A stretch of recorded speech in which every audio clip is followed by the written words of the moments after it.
May isang pagbabagong tahimik nang nagsimula sa iyong buhay, Pisces, at ang pinakakamangha-mangha rito, dumating ito ng walang ingay.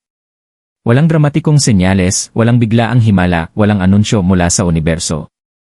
Bagkus, dumapo ito na parang isang hiningang matagal mo nang pinipigil, na hindi mo man lang namalayan.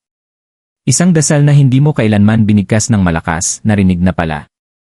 Habang ikaw ay naghihintay, nag-aalinlangan, at nagtataka kung may mangyayari pa ba, may isang puwersang hindi nakikita ang unti-unting inayos ang iyong landas. Hindi ito ang klaseng pagbabagong yayanig sa mundo. Ito ang klaseng tahimik ngunit lubusang nagbabago ng lahat, dahan-dahan, may lambing, at habang buhay ang epekto. Kung isa kang Pisces, unawain mo ito ng malinaw, ang sandaling ito ay hindi aksidente. Ang mga mensaheng tulad nito ay hindi basta-bastang dumarating kung wala kang pagbabagong inaakay sa iyong enerhiya. Maaaring hindi mo pa ito nakikita ngayon, pero matagal nang tumutugon ang universo sa iyo, sa mga paraang banayad, tahimik, at lubos na personal. Hindi mo kailangang pilitin ang mga bagay sa ngayon. Ang misyon mo ay tumanggap. Ang mga Pisces ay may pambihirang sensibilidad, isang kakayahang maramdaman ang mga bagay na hindi napapansin ng iba. Nauuna kang makaramdam ng pagbabago kahit sinasabi ng lohika na walang gumagalaw. Kaya naman naging mabigat ang paghihintay at nakakalito ang katahimikan. Pero tandaan, ang katahimikan ay hindi kawalan. Isa itong paghahanda. Isang dasal, maaaring binigkas mo man o hindi, ay nakarating na sa dapat nitong patunguhan. At ang kasunod nito ay hindi kaguluhan, hindi ingay, kundi isang tahimik na pagbabagong unti-unting itutuwid ang daloy ng iyong buhay patungo sa kung ano ang tunay mong nararapat. Ang dasal na hindi mo binigkas, ang tahimik mong panawagan. May mga dasal na binibigkas, at may mga dasal na tahimik na naninirahan sa kalooban. Pisces, ang iyo, hindi kailanman naging maingay. Hindi mo tinawag ang universo gamit ang dramatikong mga salita. Hindi ka nangako ng mga bagay na alam mong hindi mo kayang tuparin. Sa halip, ang iyong dasal ay nanahan sa mga sandali, sa kalaliman ng gabi, sa bawat buntong hininga, sa mga iniisip mong hindi mo kailanman na ibahagi kahit kanino. Naroon ito sa mga pagkakataong nakatitig ka lang sa kisame, nagtataka kung may pag-asang magiging magaan muli ang buhay. Naroon ito sa tahimik mong pag-asa na sana, hindi mo na kailangang isuko pa ang mga bahagi ng iyong sarili para lang gumaan ang lahat. Humiling ka kahit hindi ka humiling.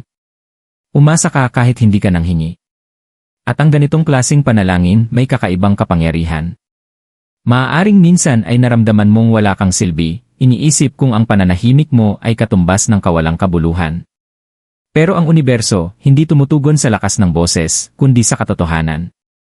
At ang totoo sa puso mo ay hindi ang pagnanais ng lahat-lahat. Ang totoo ay ang paghahangad ng kapayapaan. Katatagan. Gaan. Isang kumpirmasyon na ang lahat ng pagod mo ay hindi na sayang, at na hindi mo kailangang magbuhat ng bigat ng mag-isa habang buhay. Ang dasal mong ito ay naiiba dahil ito ay dalisay. Walang inggit. Walang kasakiman. Walang hangaring agawin ang para sa iba. Hiling mo lang na sana muling umagos ang buhay. At dahil ganito kapuro ang panalangin mo, hindi ito maaaring sumagot sa iyo sa anyo ng kaguluhan. Kailangan itong dumating sa paraang payapa. Kaya kahit parang walang nagbabago sa ibabaw, may mas malalim na kilos ang nangyayari. Inaayos ang landas. Inililipat ang mga tao. Ipinipino ang tiyempo. Sinisiguro ng universo na pag dumating ang kasagutan, hindi ito magiging dahilan ng takot, bagkus, ito ay magiging tama sa iyo. At ngayon, nang hindi mo inaasahan, may kakaibang enerhiya sa paligid mo. Maaaring hindi mo pa ito lubos na nauunawaan, pero nararamdaman mo na ito. Dahil ang dasal mong hindi binigkas, hindi ito nakalimutan. Pinaghandaan ito. Ang panahong ng paghihintay kapag walang mukhang nagbabago. Ito ang pinakamatinding yugto, Pisces, ang paghihintay. Ang mga araw na dumaan na parang paulit-ulit lang, ang mga gawain na tila hindi natitinag, at ang panlabas na mundo na tila nananatiling tahimik. Gumising ka, ginawa mo ang dapat, umiti kung kinakailangan, at nagpatuloy, kahit sa loob mo'y paulit-ulit ang tahimik mong tanong, may nangyayari pa ba talaga?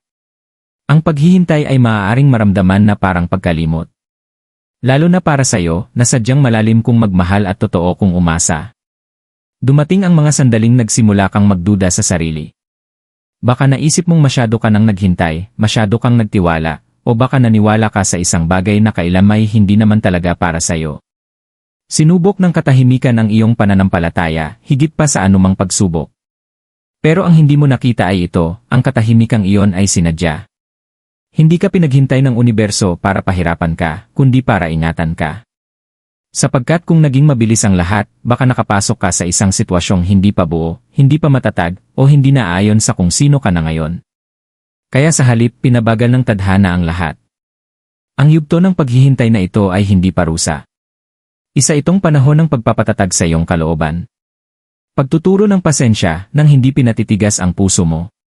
Pagtuturo ng katatagan nang hindi inaagaw ang lambing sa iyong damdamin. Marami ang sumusuko sa bahaging ito. Sumusuko sila dahil tila walang gantimpala. Pero ikaw nanatili. Kahit ang pag-asa mo'y manipis na, hindi ka bumitaw. At mahalaga yon. Dahil ang paghihintay ay hindi walang laman. Isa itong espasyong tahimik na naglalatag ng matibay na pundasyon. Dito nagsisiksika ng aral, dito nahihinog ang damdamin, at dito ka nagiging handa para tanggapin ang paparating ng walang takot. Ngayon, habang unti-unting lumuluwag ang tanikala ng yugtong ito, maaaring napansin mo na rin, hindi ka na pareho sa taong unang naghintay. Mas kalmado ka na. Mas marunong. Mas mulat. At dahil dyan, ang susunod na pagbabagong darating ay hindi na magpapayanig sa'yo. Ito'y mararamdaman mong banayad sapagkat handa ka na. Ang paghihintay mo, hindi ito nasayang. Isa itong paghahanda na nakatago sa katahimikan. Ang tahimik na pagliko, maliliit na senyales, malalim ang kahulugan. Ang mga sandaling nagbabago ang takbo ng buhay ay hindi nag-aanunsyo ng pagdating nila, Pisces. Wala itong kasamang putok ng fireworks o palakpakan ng mundo. Sa halip, tahimik itong pumapasok sa buhay mo, halos hindi mo mapansin. Sa una, iisipin mong aksidente lang, isang usapang biglang lumitaw, isang ideyang paulit-ulit sa isip mo, isang senyales na pamilyar at mahirap na baliwalain. Baka sabihan mo pa ang sarili mong wala lang iyon. Pero sa kaibuturan mo, may kakaibang pakiramdam. Ganito nagsisimula ang tunay na pagbabago sa'yo. Mapapansin mong may mga alalahanin na dati mong pasan, pero ngayon ay tila gumaan. O kaya naman, may mga sitwasyong dati ay ubos ang enerhiya mo, ngayon, tila wala ng kapangyarihang kontrolin ka. Baka may biglang magparamdam. O may ideya na unti-unting nabubuo sa isip mo, hindi nagmamadali, kundi may katahimikan. Hindi ito basta mga pagkakataon. Isa-isa silang kumpirmasyon, may kilos ng nagaganap. Para sa Pisces, ang pagbabago ay palaging banayad dahil ito ay dumadaloy sa pamamagitan ng intuisyon. Hindi mo kailangan ng kaguluhan para gumalaw ang enerhiya mo, ang kailangan mo ay pagkakaayon. Kaya't inaayos ng universo ang mga bagay sa paligid mo ng tahimik para hindi mo ito labanan. Hindi bumubukas ang mga pinto sa dagundong, bagkus, dahan-dahan silang nabubuksan. At dahil banayad ang lahat, marahil hindi mo pa agad mapapansin kung gaano ito kahalaga, hanggang sa lumingon ka na lang pabalik. Ang pinakamahalaga ngayon ay kamalayan. Maaaring maliit ang mga palatandaan sa paligid mo, pero malalim ang laman nila. Isang simbolong paulit-ulit mong nakikita. Isang biglaang ginhawa sa dibdib. Isang kapayapaang pinalitan ang dating takot. Ito ay mga marka na ang tadhana ay kumikilos. Mga palatandaan na ang iyong landas ay iniayos tungo sa mas matatag, mas sumusuporta, at mas akmang direksyon para sa kabuuan mong damdamin at pagkatao. Ito rin ang sandaling nagsisimulang gumalaw ang enerhiya ng kasaganaan. Hindi palantaran, ngunit malinaw ang paghahanda. May mga oportunidad na dahan-dahang nabubuo sa likod ng laylayan. Ang universo ay sinisigurong kapag dumating ang pagbabago sa pananalapi o materyal na aspeto ng buhay mo, ito ay darating ng walang gulat, walang pagkawala, at hindi mo kailangang baguhin kung sino ka. Sa ngayon, ang tanging tungkulin mo ay magmasid, hindi kontrolin. Mapansin, hindi magmadali. Nangyari na ang sandaling nag-iba ang daloy, ang ginagawa mo na lang ngayon ay ang tahimik na paglalakad patungo sa kabuuan nito. At sa oras na tuluyan mong maramdaman kung gaano kalayo na ang iyong narating, mauunawaan mo kung bakit kailangan itong dumaan sa ganitong paraan, banayad, matatag, at eksakto sa tamang oras. Ang papel ng panalangin, bakit makapangyarihan ang katahimikan? Para sa iyo, Pisces, ang panalangin ay hindi kailanman tungkol sa malalakas na panaghoy o paulit-ulit na mga salita. Ang iyong panalangin ay hinabi mula sa iyong damdamin, intensyon, at sa tahimik mong pagsuko sa tuwing hindi mo na alam ang susunod mong hakbang. Kaya't ang katahimikan, iyon ang naging pinakamakapangyarihan mong paraan ng pakikipag-usap sa universo. Ang malalakas na panalangin ay kadalasang nagmumula sa takot o agarang pangangailangan. Pero ang tahimik na panalangin, ito ay nagmumula sa tiwala, kahit pa ang tiwalang iyon ay manipis at nanginginig. Nang huminto ka sa pagpipilit ng mga kinalalabasan, nang bitawan mo ang pangangailangang ipaliwanag ang sakit mo sa iba, doon nagbago ang enerhiya mo. Hindi dahil sumuko ka, kundi dahil pinayagan mo na ang sarili mong magpahinga sa pananampalataya imbes na sa pakikipaglaban. Iba ang tugon ng universo sa katahimikan. Mas malalim itong nakikinig. Sa katahimikan, walang kalituhan. Walang salungat na hangarin. Ang puso mo ang siyang tuwirang nagsasalita. At dahil dito, kailangang ang sagot ay dumating din sa paraang banayad. Sapagkat anumang sagot na maingay ay sisira sa muling pagbubuo na nagaganap sa loob mo. Ito ang dahilan kung bakit ang pagbabagong nararanasan mo ay hindi dramatiko. Sa halip, ito'y nakakapanatag. Nakakapagpatibay.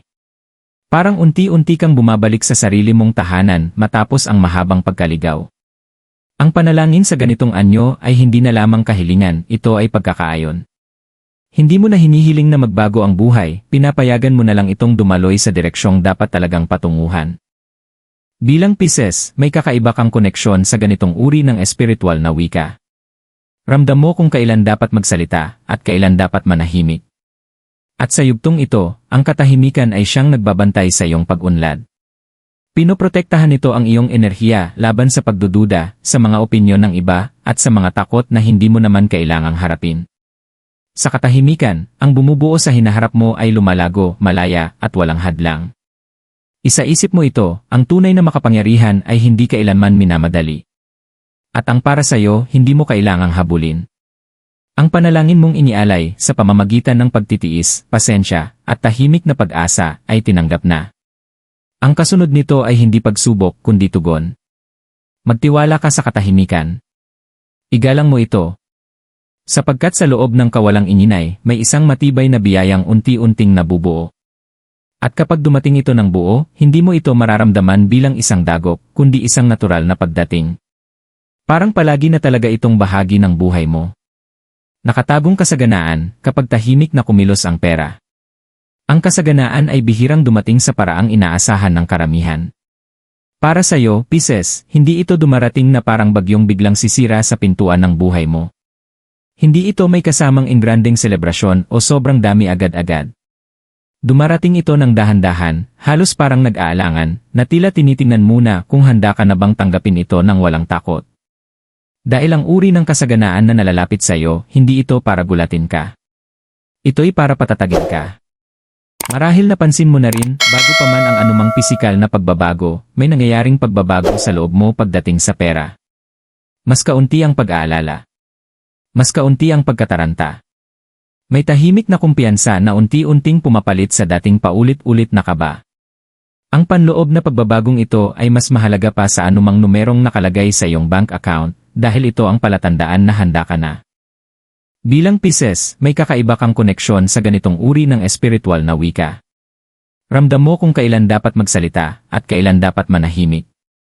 At sa yugtong ito, ang katahimikan ay siyang nagbabantay sa iyong pag-unlad. Pinoprotektahan nito ang iyong enerhiya laban sa pagdududa, sa mga opinyon ng iba, at sa mga takot na hindi mo naman kailangang harapin. Sa katahimikan, ang bumubuo sa hinaharap mo ay lumalago, malaya, at walang hadlang. Isaisip mo ito, ang tunay na makapangyarihan ay hindi kailanman minamadali. At ang para sa iyo, hindi mo kailangang habulin. Ang panalangin mong inialay sa pamamagitan ng pagtitiis, pasensya, at tahimik na pag-asa ay tinanggap na. Ang kasunod nito ay hindi pagsubok kundi tugon. Magtiwala ka sa katahimikan. Igalang mo ito.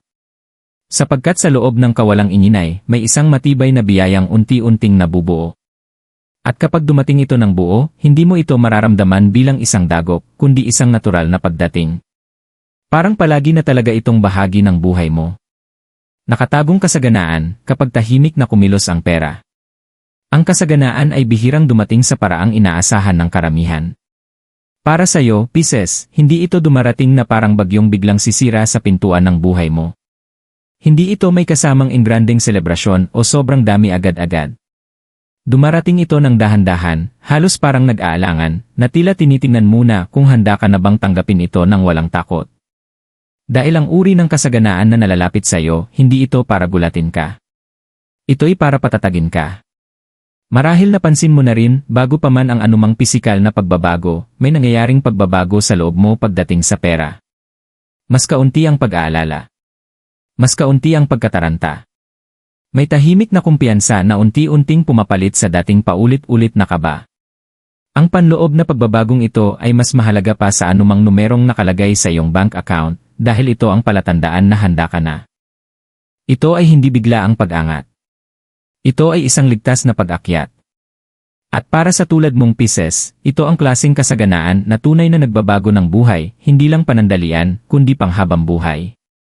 Ang dapat mong gawin ngayon, huwag guluhin ang proseso. Sa ngayon, Pisces, ang pinakamahalagang magagawa mo ay huwag gumawa ng ingay.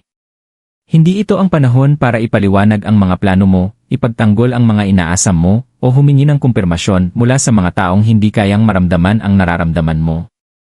Ang nagaganap sa paligid mo ay isang maselang proseso, hindi dahil ito'y mahina, kundi dahil sensitibo ito sa panghihimasok. Parang isang halamang unti-unting tumutubo sa katahimikan, ang kailangan nito ay proteksyon, hindi pamumuwersa. Maaring nararamdaman mo ang pananabik, ang pagnanais na pabilisin ang lahat, lalo na pagkatapos ng matagal na paghihintay.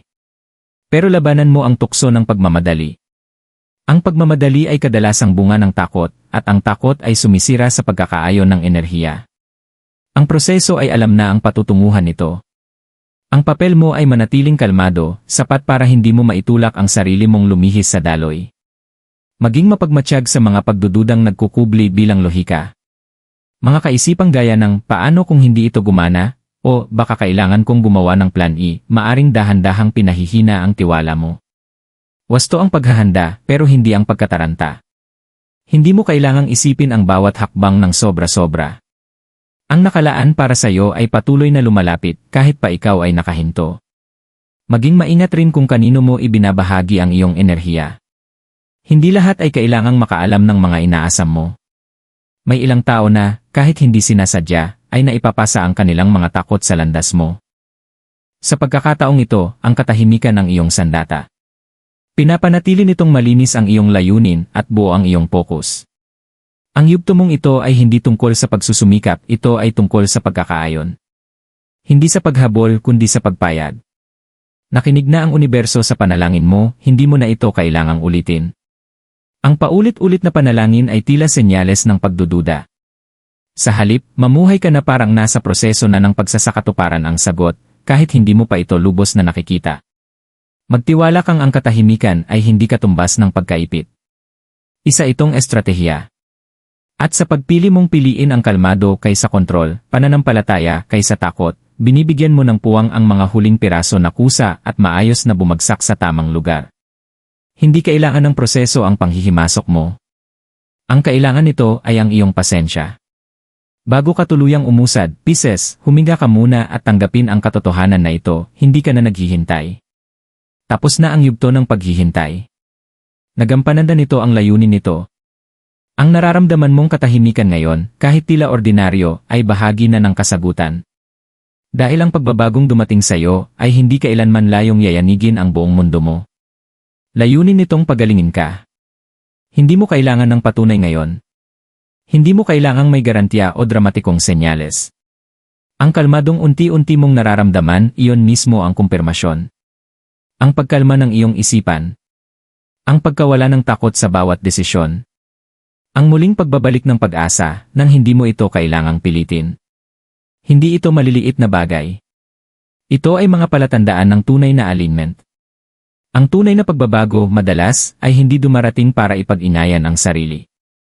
Minsan, napaka-natural ng pagdaloy nito, kaya't marirealize mo na lang kung gaano nakalaki ang nabago. Darating ang araw na lilingunin mo ang panahong ito at maiintindihan mong ito pala ang sandaling unti-unting nagkakakulay ang lahat. Ang sandaling tumigil na ang buhay sa paglaban sa iyo at nagsimulang makipag-cooperate. Manatiling mahinahon sa sarili mo. Ang pasasalamat, kahit para sa mga bagay na hindi pa dumating, ay nagpapanatili ng bukas na enerhiya. Magtiwala ka na ang kasalukuyang umuusbong ay matatag, pangmatagalan, at inihanda upang suportahan ka sa kabuuan ng iyong paglalakbay. Wala ni isang bagay na nakatadhana para sa iyo ang lalampas ng tahimik. Darating ito ng kusa, kapag handa ka nang tanggapin ito ng walang takot. Narinig ang iyong panalangin. Napansin ang iyong pagtitiyaga. At ang tugon ng universo ay dumadaloy sa tanging paraang akma sa iyo, banayad, matatag, at may buong malasakit. Nagsimula na ang pagbabago. At ang tanging kailangang mong gawin ngayon ay hayaang magpatuloy ito.